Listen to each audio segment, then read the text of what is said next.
Friends, welcome back to my channel. Friends, आज हम बात करेंगे कि गणगौर का व्रत कब रखा जाता है, जाने इसका सही डेट, पूजा की विधि और इसका महत्व क्या है। फ्रेंड्स, गणगौर का व्रत हर साल चैत्र महीने की शुक्ल पक्ष की तृतीया तिथि को रखा जाता है। इस दिन माता पार्वती की पूजा का विधान आता है। गणगौर का व्रत राजस्थान में विशेष तौर पर किया जाता है। गणगौर का व्रत सुहागिन महिलाओं द्वारा पति की लंबी आयु के लिए किया जाता है। ये व्रत कुंवारी कन्या द्वारा मनचाहे वर की प्राप्ति के लिए भी किया जाता है। इस दिन विधिवत माता पार्वती और भगवान शिव की पूजा की जाती है। ऐसा माना जाता है कि इस दिन का व्रत रखने से घर परिवार में सुख शांति आती है। ऐसे में आइए जानते हैं कब रखा जाएगा गणगौर का व्रत। यहाँ जाने डेट, मुहूर्त और महत्व के बारे में। फ्रेंड्स, पहले हम ये जान लेंगे कि कब रखा जाएगा ये व्रत, ठीक है। फ्रेंड्स, हर साल चैत्र महीने की शुक्ल पक्ष की तृतीया तिथि के दिन गणगौर का व्रत रखा जाता है। इस साल चैत्र महीने की शुक्ल पक्ष की तृतीया तिथि की शुरुआत 10 अप्रैल को शाम 5:32 पर हो रही है। वहीं इस तिथि का समापन 11 अप्रैल को 3 बजे होगा। उदया तिथि के अनुसार इस साल गणगौर का व्रत 11 अप्रैल को रखा जाएगा। अब बात कर लेते हैं गणगौर पूजा विधि के बारे में। फ्रेंड्स, गणगौर व्रत के दिन सुबह स्नान के बाद भगवान का ध्यान करें। सुबह आप बढ़िया स्नान ध्यान करके अपना जो भी आप अपने कार्य करते हैं सुबह बढ़िया निवृत्त हो जाएं सभी कार्यों से। उसके बाद आप बढ़िया साफ़ सफाई कर लेंगे सबसे पहले, फिर स्नान ध्यान करेंगे। उसके बाद आप साफ सुंदर वस्त्र पहनेंगे। उसके बाद ये सुहागनों का त्यौहार होता है, तो फ्रेंड्स पूरे श्रृंगार करेंगे आप। बढ़िया अच्छे से तैयार होना और पूरे श्रृंगार करेंगे, जैसे कि महावर है, बिंदी है, सिंदूर है। मेहंदी आप एक रात पहले लगा लीजिएगा, बढ़िया से तैयार हो जाना। हाथ पैरों में बढ़िया नेल पेंट लगा लेना। मेहंदी आप एक दिन पहले लगा के तैयार कर लेना और अपना सिंदूर भरना। बढ़िया सुबह से तो आप पूरे तैयार होना। बढ़िया जो भी आप लगाते हो बेहतरीन अच्छे से तैयार होना, क्योंकि सुहागनों का त्यौहार है। फिर फ्रेंड्स, उसके बाद आपको क्या करना है, जब पूजा करने बैठेंगे तो उस मूर्ति को आपको बढ़िया से पहले आप तैयार होंगे और फिर भगवान शिव की और माता पार्वती की शिव की मिट्टी से मूर्ति बनाएं। और यदि आप मिट्टी से मूर्ति नहीं बनाएंगे तो आप खरीद लें। उस मूर्ति को साफ चौकी पर स्थापित करें और गंगा जल छिड़कें, ठीक है। फिर माता पार्वती को उस पर स्थापित करें आप बढ़िया से। जो भी आप कपड़ा बिछाएं उस पर आप कपड़ा बिछाने के बाद आप माता पार्वती को और महादेव को बढ़िया से स्थापित करें और आप माँ को श्रृंगार का सामान अर्पित करें, अक्षत फूल चढ़ाएं। उसके बाद गणगौर व्रत की कथा का पाठ करें और आरती करें। अंत में भोग लगाकर सब में प्रसाद वितरण करें। फ्रेंड्स, हिंदू धर्म में गणगौर पूजा का बहुत महत्व माना जाता है। ये विशेष महत्व होता है। ये व्रत माता पार्वती की पूजा के लिए समर्पित होता है। इस दिन का व्रत रखने से और विधिवत माता पार्वती की पूजा करने से महिलाओं को सदा सुहागन रहने का आशीर्वाद प्राप्त होता है। इसके साथ ही कुंवारी कन्याओं को भी मनचाहे वर की प्राप्ति होती है। इसलिए जो भी लड़कियां रखना चाहती हैं तो रख सकती हैं और इसका वरदान प्राप्त होता है कुंवारी कन्याओं के लिए भी। कहते हैं मनचाहा वर मिलता है। इस दिन माता पार्वती शिव के साथ धरती पर विचरण करती हैं और सुहागन स्त्रियों की सारी कामना पूरी करती हैं। फ्रेंड्स, गणगौर महिलाओं का मुख्य पर्व माना जाता है। इसलिए गणगौर पर चढ़ाया हुआ प्रसाद पुरुषों को नहीं दिया जाता है। वहीं गणगौर की पूजन में प्रावधान आता है कि जो सिंदूर माता पार्वती को चढ़ाया जाता है, महिलाएं उसे अपनी मांग में सजाती हैं। शाम को मुहूर्त में गणगौर को पानी पिलाकर किसी पवित्र सरोवर या कुंड आदि में इनका विसर्जन भी किया जाता है। लेकिन जब माँ को सिंदूर अर्पित किया करते हैं तो वही सिंदूर 7 या 5 बार अपने माँ को चढ़ाने के बाद अपने मांग में भी वही सिंदूर भरा जाता है। फ्रेंड्स, गणगौर माता से प्रार्थना भी लोकगीत के जरिए की जाती है। इन गीतों में स्त्री मन की हर बात, उमंग, हर भाव से को जगह जगह मिली है। वो सजा सजा कर माँ से अपने भावों को मिठास और अपनों की मनोहार लोकगीत के रूप में पूजा के समय निभाई जाने वाली हर कस्मों को समेट कर रीत रिवाजों के साथ पूजन करने वाली समस्त स्त्रियां बड़े चाव से गणगौर के मंगल गीत गाती हैं। फ्रेंड्स, गीत कैसे होते हैं? गौर गौर गोमती ईसर पूजे पार्वती, खोजे ए गणगौर माता, खोल किवाड़ी ईश्वर जी, तो पेंचो बांधो गौरा माई, पेंच सवारियों राज जो, बहुत सुहावने लगते हैं ईसर गौर के पूजन। इन दिनों में स्त्रियां मतलब उत्सवीय रंग में रंग जाती हैं और अपने मन की बात हर्ष और उल्लास के साथ भजनों के द्वारा, गीतों के द्वारा माँ के लिए बताती हैं और बात करती हैं और अपनी व्यथा मतलब माँ को बताती हैं और आशीर्वाद पाती हैं। फ्रेंड्स, बसंत और फाल्गुन की ऋतु में श्रृंगारित धरती पर माटी की गणेश पूजन की प्रकृति और स्त्री के उस मेले को बताता है जो जीवन को सृजन और उत्सव की उमंगों से जोड़ती है।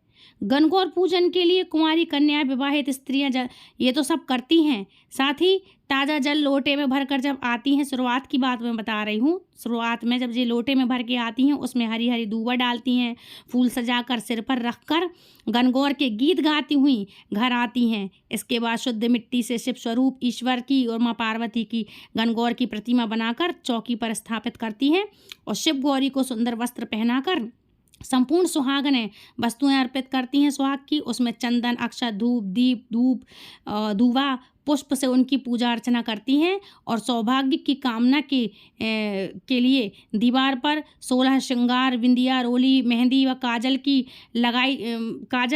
ये सब लगाई जाती है, जो वहाँ पर दीवार पर सजाती हैं। और एक बड़ी थाली में चांदी का छल्ला और सुपारी रखकर उसमें जल, दूध, दही, हल्दी, कुमकुम घोलकर सुहाग जल तैयार किया जाता है। दोनों हाथों में दूब लेकर इस जल से पहले गणगौर माता को छींटे लगाकर फिर महिलाएं अपने ऊपर सुहाग के छींटे लगाती हैं और प्रतीक के तौर पर इस जल को पूरे घर पे छिड़कती हैं। अंत में मीठे वो बोलते गुलगुले हैं, चूरमा का भोग है, ये सब लगाकर का भोग लगाकर, मालपुए, इन सब चीज़ों का भोग लगाकर माता की कहानी सुनी जाती है, कथा सुनी जाती है। तो ये सब इनके भोग प्रसाद में बनते हैं। तो इस तरह से माताएं बहनें हैं जो ये सब चीज़ें करती हैं माँ की पूजा में। और एक बात और बता दूं कि ये पूरे दुनिया में तो प्रसिद्ध है ही, विश्व प्रसिद्ध है ये माँ पार्वती की पूजा करना। हर साल चैत्र में ही ये पड़ता है पर्व, लेकिन राजस्थान में तो विशेष तौर पर ऐसा मेला लगता है, खूब धूमधाम से माँ की सवारी निकाली जाती है और पूरी सुहागनें औरतें मिलकर बढ़िया घाट पे जाती हैं, इनका विसर्जन करती हैं, घाट से ही इनकी पूजा करती हैं, घर पे पूजा करती हैं। सबसे पहले जब शुरुआत में ही जब घाट से जल ले जाती हैं, उसमें दूबा फूल वगैरह ले जाकर, जैसा मैंने आपको अभी बताया, ले जाकर सबसे पहले तो मिट्टी की मूर्ति निर्मित करती हैं, उसके बाद अपने घर में ही बनाकर उसको श्रृंगार करा कर फिर पूजा की जाती है। लेकिन आजकल तो बड़े बड़े शहरों में ऐसा हो नहीं पाता है, इसलिए मिल जाती हैं पूजन के लिए, जो खरीदना चाहे खरीद कर इनका पूजन वगैरह कर लिया जाता है। तो आप देख लीजिए आपके यहाँ कैसा होता है, तो ये कीजिए आप। फ्रेंड्स, अब चलते हैं इसकी कथा की ओर। फ्रेंड्स, गणगौर कथा के अनुसार एक बार भगवान शिव और माता पार्वती जी नारद जी के साथ भ्रमण के लिए निकले और चैत्र शुक्ल तृतीया के दिन एक गांव पहुंचे। उस गांव की गरीब महिलाओं को जब उनके आने की खबर मिली तो वो थाल में हल्दी और अक्षत लेकर उनके स्वागत के लिए पहुंच गई। माँ पार्वती उन महिलाओं को निश्चल भावना से देखते हुए प्रसन्न हुई और उन पर सुहाग रस का आशीर्वाद बरसा दिया। कुछ ही समय पश्चात धनी वर्ग की महिलाएं सोने चांदी की थाली, तरह तरह के पकवान लेकर और 16 श्रृंगार किए भगवान शिव और माता पार्वती के पास पहुंची।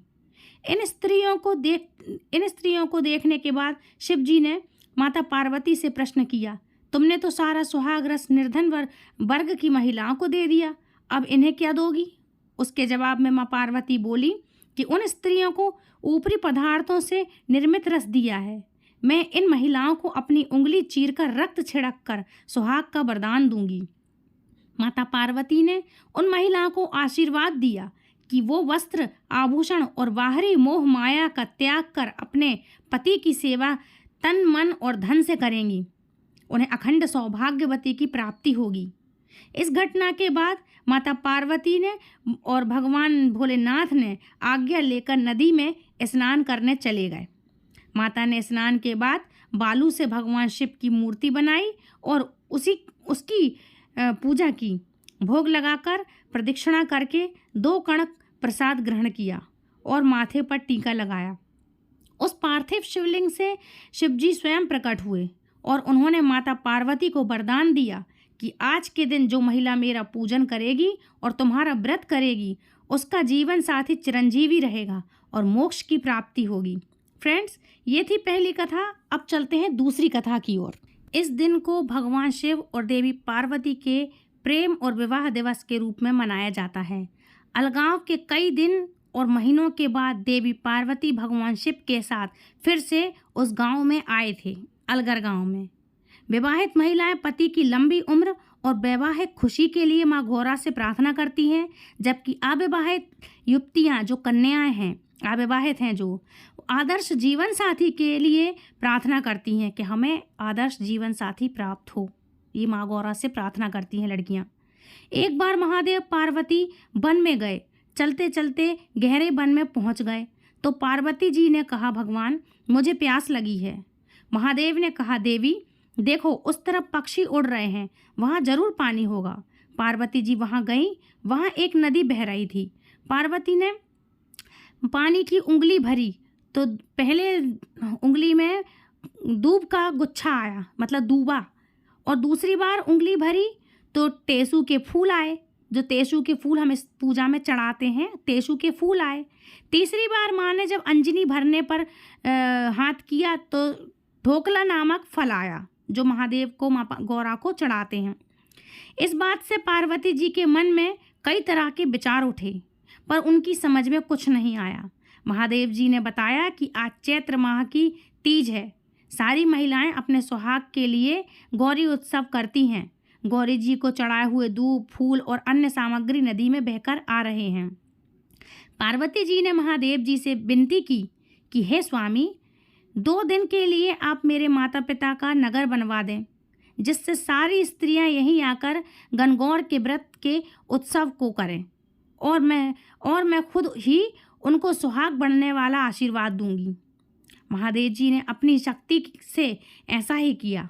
थोड़ी देर में स्त्रियों का झुंड आया तो पार्वती जी को चिंता हुई और महादेव जी के पास जाकर कहने लगी, प्रभु मैं तो पहले ही वरदान दे चुकी हूँ, अब आप दया करके इन स्त्रियों को अपनी तरफ से सौभाग्यवती होने का वरदान दें। पार्वती के कहने से महादेव जी ने उन्हें सौभाग्यवती होने का वरदान दिया। फ्रेंड्स, ये थी एक और छोटी सी कथा जो अत्यधिक पुरानी है, बहुत पुरानी कथा मानी गई है। तो आई होप आज की कथा आपके लिए पसंद आई होगी। यदि पसंद आई तो प्लीज़ वीडियो को लाइक शेयर कमेंट करें, चैनल सब्सक्राइब करना बिल्कुल ना भूलें। मिलती हूँ ऐसी इंटरेस्टिंग जानकारी के साथ। तब तक के लिए फ्रेंड्स, हैप्पी गणगौर। खूब धूमधाम से पूजा करें और खूब जी भर के सजे धजे पूरा श्रृंगार करें और खूब अच्छे से 16 श्रृंगार करके व्रत मनाएं। मिलती हूँ ऐसी इंटरेस्टिंग जानकारी के साथ। Happy Navratri, happy Gangaur and Radhe Radhe, Hare Krishna, जय माता दी।